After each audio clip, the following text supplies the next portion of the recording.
नमस्कार, मैं हूं हरिशंकर व्यास। सेंट्रल हॉल में आपका स्वागत है। भारत की अर्थव्यवस्था पर इस समय विचार के दो परस्पर विरोधी छोर है। एक तरफ 7-7.5% विकास दर, घटती महंगाई का आत्मविश्वास है, तो दूसरी ओर आर्थिकी के ठहरे होने की चिंता है।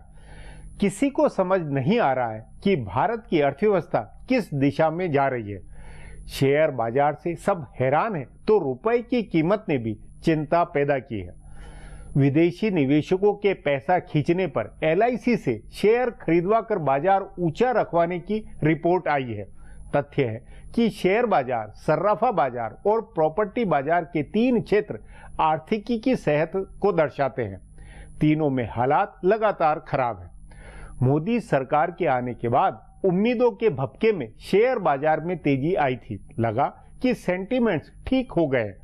देशी विदेशी निवेशक भविष्य की उम्मीद में शेयर बाजार में सट्टा खेलेंगे। लेकिन शेयर बाजार कभी लुढ़कता है तो कभी रिकवर होता है। एक एक दिन में इतना लुढ़का है कि सटोरियों ने गिरावट का ट्रेंड बुझा हुआ है। बहरहाल वक्त नई मौद्रिक नीति और रिजर्व बैंक से ब्याज दर घटने की उम्मीद की है। आर्थिकी के जानकारों का मानना है कि रिजर्व बैंक के फैसले आर्थिकी में रफ्तार बनवाएंगे। हकीकत है कि बड़ा संकट आज कारोबारियों, उद्योगपतियों की सेंटीमेंट्स का है। इनकी ब्याज देनदारी घटवाने का है। क्या वह वक्त आ रहा है? आज इस पर चर्चा है। इस पर चर्चा के लिए आज मेरे साथ आर्थिक मामलों की जानकार आनंद प्रधान है। आनंद जी, आम धारणा है कि महंगाई की दर क्योंकि कम हो रही है, इसलिए अब रिजर्व बैंक अनिवार्यतः अपनी मौद्रिक नीति में परिवर्तन करेगा। ब्याज दर सचमुच में गिरने वाली है। आप क्या मानते हैं? मुझे लगता है कि जो अभी मौजूदा परिस्थिति है उसमें ज़्यादातर विश्लेषकों का और अर्थशास्त्रियों का ये मानना है कि ब्याज दर में जिस तरह की खास करके लगातार एक मजबूती बना रखी थी रघुराम राजन ने, ये देखते हुए कि खास करके मुद्रास्फीति की दर में गिरावट नहीं आ रही है। लेकिन पिछले दिनों उन्होंने कटौती करके संकेत दिया था और ये कहा था कि बजट आने के बाद और अगर महंगाई की दर स्थिर रहती है और कमी की तरफ जाती है तो वो एक और कटौती पर विचार करेंगे। तो सबका मानना है कि एक कटौती और हो सकती है, क्योंकि लगातार जो थोक मुद्रा मूल्य सूचकांक है उसके आधार की मुद्रास्फीति नेगेटिव में है, तो अप्रैल की भी नेगेटिव में है। तो इस आधार पर यह बनता है। पर अब सवाल यह है कि वो इसका स्केल क्या होगा, कितना ज्यादा कटौती हो सकती है। नहीं, लेकिन क्योंकि लगातार एक साल से मामला टल रहा है, इसलिए इस बार तो स्केल तो ऊंचा रखना पड़ेगा इकोनॉमी, क्योंकि अंततः अब तो ये कि सेंटीमेंट कारोबारियों के, निवेशक के और ब्याज दर की देनदारी, इसको सबको कम करवाना होगा। बिल्कुल, आपका कहना बिल्कुल इसलिए भी सही है क्योंकि जो ग्रोथ रेट में खास करके इंडस्ट्रियल प्रोडक्शन की जो रेट है वो बहुत ही खराब है।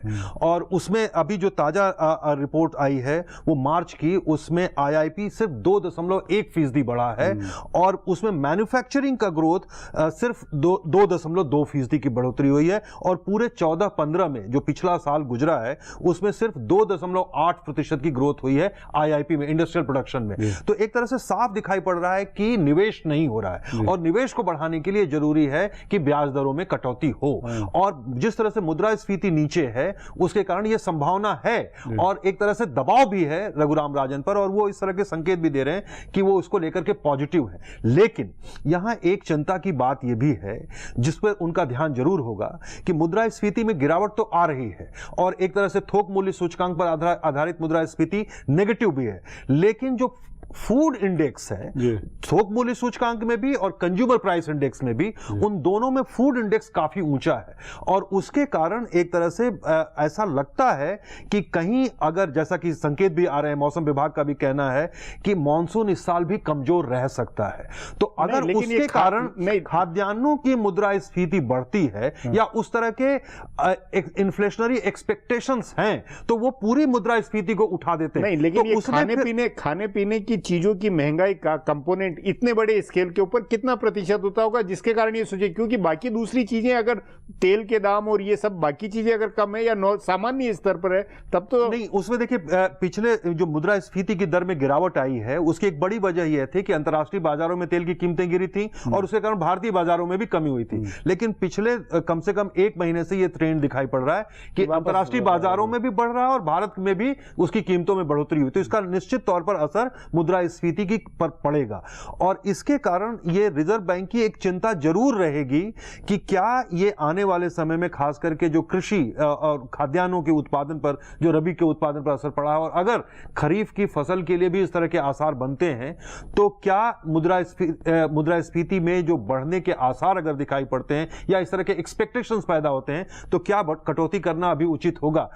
वैसे एक तरह से संकेत यह है कि कटौती होगी, लेकिन कटौती बड़ी जिसकी उम्मीद की जा रही है, शायद बड़ी कटौती ना होकर के अभी भी वो फूंक फूंक करके ही कदम उठाना चाहे, उसका और वो शायद जून के में कटौती करके एक संकेत दे बाजार को, और उसके बाद फिर सितंबर में एक बार फिर जब मॉनसून को देख करके रिव्यू करके एक बड़ा फैसला नहीं करें। तो इसका कुल आर्थिकी पे, कुल शेयर बाजार पे, सर्राफा पे, प्रॉपर्टी बाजार पे, इन सब के सेंटिमेंट्स का क्या होगा? मतलब उससे लगता है कि कुछ मामला बेहतर बनेगा अगर रिजर्व बैंक बड़ी कटौती नहीं करता है, यानी जैसे कम से कम मतलब जो नॉर्मल आधे मतलब एक पॉइंट में आधे फीसदी की कटौती नहीं करता है, तो आप समझिए कि एक जो बाजार को निराशा होगी, उद्योग जगत को निराशा होगी, प्रॉपर्टी बाजार को भी निराशा होगी। अब सारा मामला कुल मिलाकर शेयर बाजार का तो खास तौर पर हर जगह एक तरह की निराशा होगी, क्योंकि एक एक्सपेक्टेशन यह है कि लगातार 4-5 महीनों से थोक मूल्य सूचकांक पर आधारित मुद्रास्फीति नेगेटिव चल रही है। तो इस आधार पर लोगों को यह मानना, और खास करके आईआईपी जो इंडस्ट्रियल प्रोडक्शन है वो नीचे गिरा हुआ है, तो सबका यह मानना है कि ज्यादा जोर इस समय ग्रोथ पर होना चाहिए, और ग्रोथ पर अगर होना है तो इंटरेस्ट रेट में कटौती होना जरूरी है। तो इसलिए ये दिखाई पड़ रहा है, ये दबाव भी है। लेकिन मतलब क्या ये कि जून के महीने से ये कि आर्थिकी में कोई जंप लाने का इस तरह के काम संभव तो है? एक बड़ा अगर साहसिक फैसला रघुराम राजन करें, लेकिन रघुराम राजन का अभी तक का जो रवैया है वो ये है कि बड़े फूंक फूंक कर वो कदम उठा रहे हैं। पर वो फूंक कर कदम उठाने में अब अभी भी औचित्य है या नहीं? अब वो औचित्य खत्म हो गया? मुझे लगता है कि इस समय जो अर्थव्यवस्था जहां खड़ी है और जिस तरह के संकट का सामना कर रही है, उसमें फूंक फूंक कर कदम उठाने के बजाय कुछ बड़े और साहसिक फैसले करना चाहिए। साहसिक फैसले की जरूरत है। और देखिए, सरकार के पास हमेशा एक तरह से अनाज का भंडार भरा पड़ा है, और उसमें अगर वो चाहें तो उस मुद्रास्फीति को नियंत्रित कर सकते हैं। अंतर्राष्ट्रीय बाजारों में भी है, अंतर्राष्ट्रीय बाजारों में भी कमोडिटी प्राइसेस गिरी हुई हैं, तो उसको नियंत्रित किया जा सकता है। और इसलिए ये अगर सरकार की तरफ से इनको आश्वासन है तो इनको जरूर बड़ी कटौती की तरफ जाना चाहिए। आनंद जी, ये भी है कि मेक इन इंडिया के मुहिम के नाते भी जो अपनी इकोनॉमी, जो कारखाने लगे हुए हैं उनका उत्पाद बढ़ाने, उसके लिए भी मांग जनरेट करवाने के नाते भी ये कदम शायद ज्यादा जरूरी है। क्यों? बिल्कुल जरूरी है, क्योंकि देखिए, अगर जब तक इंटरेस्ट रेट में कटौती नहीं होगी तो खास करके जो अभी ताजा रिपोर्ट आई है कि जो कंज्यूमर ड्यूरेबल्स है उसका जो पिछले 10 साल में सबसे कम वृद्धि हुई है इस समय, तो इसको देखते हुए इसका मतलब जो एक तरह से कहिए पर्सनल फाइनेंस या जो कंज्यूमर ड्यूरेबल्स पर जो फाइनेंस है उसकी रेट्स भी ऊंची होने के कारण एक तरह से उनकी मांग पर असर पड़ा है। तो एक तरह से मांग को जनरेट करने के लिए भी ये जरूरी है कि वो बने, और उससे और निवेश को दोनों को साइकिल चलवाने के लिए इंटरेस्ट रेट इस समय एक बहुत ही की इंस्ट्रूमेंट हो गया है, और उसमें एक तरह से साहस दिखाने की एक बड़ा फैसला करने की जरूरत है। ये बात सही है कि मुद्रास्फीति भी एक चिंता का विषय है, लेकिन खास करके जो मुद्रास्फीति खाद्यान्नों की है वहां सरकार का सप्लाई साइड, यानी सप्लाई बढ़ाने, अगर सरकार उसका ध्यान रखे तो रिजर्व बैंक को मुझे लगता है कि चिंता करने की जरूरत नहीं है, और यहां पर रिजर्व बैंक बड़ा फैसला कर सकती है। जी आनंद जी, बातचीत को यहीं समाप्त करेंगे। प्रोग्राम में आने के लिए बहुत बहुत धन्यवाद। हमारा प्रोग्राम अब यहीं खत्म होता है।